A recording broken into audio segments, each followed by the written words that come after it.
গরিবের কোনো পছন্দই নাই।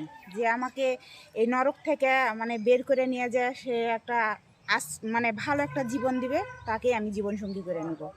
আগের ভিডিওতে বলছি যে আমি চাচা চাচির কাছে থাকি, খুব মানে নির্যাতন করে, খাইতে দেয় না ঠিক মতো, কাপড় চুপড় দেয় না, মানে কোনো কিছুই না। আমি যে এই জায়গাটাতে আসছি, আমি একজনের মাধ্যমে আসছি। জীবনের গল্পে আপনাদের স্বাগতম জানাচ্ছি। ক্যামেরার সামনে দাঁড়িয়ে রয়েছেন একজন আপু, ওনার জীবনের গল্প শুনবো। আসসালামু আলাইকুম আপু। ওয়ালাইকুম সালাম। আসসালামু আলাইকুম। ওয়ালাইকুম আসসালাম, কেমন আছেন? ভালো আছি, আপনারা কেমন আছেন? আমি ভালো আছি আপু। আপনার নাম কি? আমার নাম পলি। পলি। পলি দেশের বাড়ি কোথায়? পাবনাতে। পাবনা। আপনি হাসি খুশি, অনেক সুন্দর লাগছে। আপনার হাইট কত জানেন? হ্যাঁ, আমার 5 ফুট 5 ইঞ্চি। 5 ফুট 5 ইঞ্চি, অনেক লম্বা। বিয়ে করতে হলে তো লম্বা ছেলে মানে প্রয়োজন। হ্যাঁ, সমান সমান না হলে তো হয় না। সমান সমান না হলে হয় না। আচ্ছা আপু, আমি শুনেছি আপনার বিয়ে হয়েছিল, আপনার যৌতুকের টাকার জন্য আপনার ডিভোর্স হয়েছে। হ্যাঁ, 6 মাস আমি সংসার করছি। 6 মাস। আচ্ছা, আপনার বাবা মা কি হয়েছিল? আমার বাবা মা মারা গেছে। কিভাবে মারা গেছে? অ্যাক্সিডেন্টে। অ্যাক্সিডেন্ট, গাড়ি অ্যাক্সিডেন্টে। হ্যাঁ। একই দিনে মারা গেছে দুজন? হ্যাঁ, একই দিনে। আপনার বয়স কত ছিল?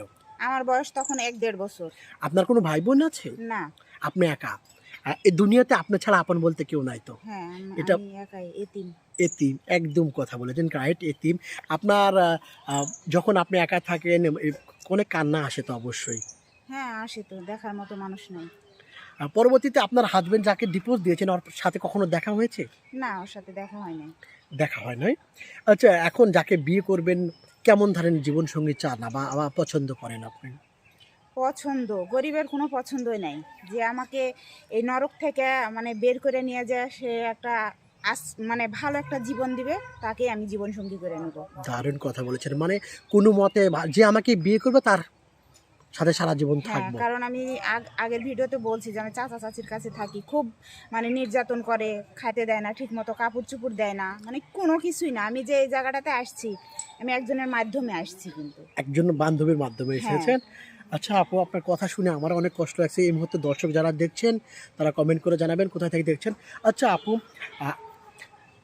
অনেক ভাইরা আছেন, ও প্রথম স্ত্রী আছে, বিয়ে করেছেন কিন্তু বাবু হয় না, দ্বিতীয় স্ত্রী বিয়ে করার অনুমতি আছে, প্রথম স্ত্রী, এমন কেউ করলে বিয়ে করবেন?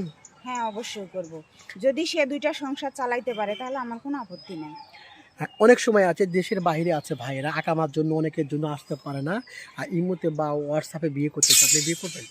হ্যাঁ, করব। কোনো আপত্তি নাই? না। কোনো প্রতারণা বা কোনো কিছু করবেন না, বাটপারি? না, না, কোনো প্রতারণা করব কেন? সে আমাকে একটা ভালো জীবন দিবে, তাহলে আমি এরকম ধরনের কাজ করতে যাব কেন? এমন ধরনের কাজ করার ইচ্ছা নেই। আপু, আপনার সাথে যোগাযোগ করবে কিভাবে? ভাইয়া, আমি তো থাকি পরের আশ্রয়ে।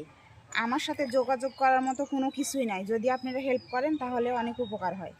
আমরা হেল্প মানে আমাদের নাম্বার যদি দিয়ে যোগাযোগ করাই তাহলে হবে, তাই না? জি ভাইয়া। প্রিয় দর্শক, ওনার নাম পলি, ওনার দেশের বাড়ি পাবনা। আপু, আপনার বয়স কত?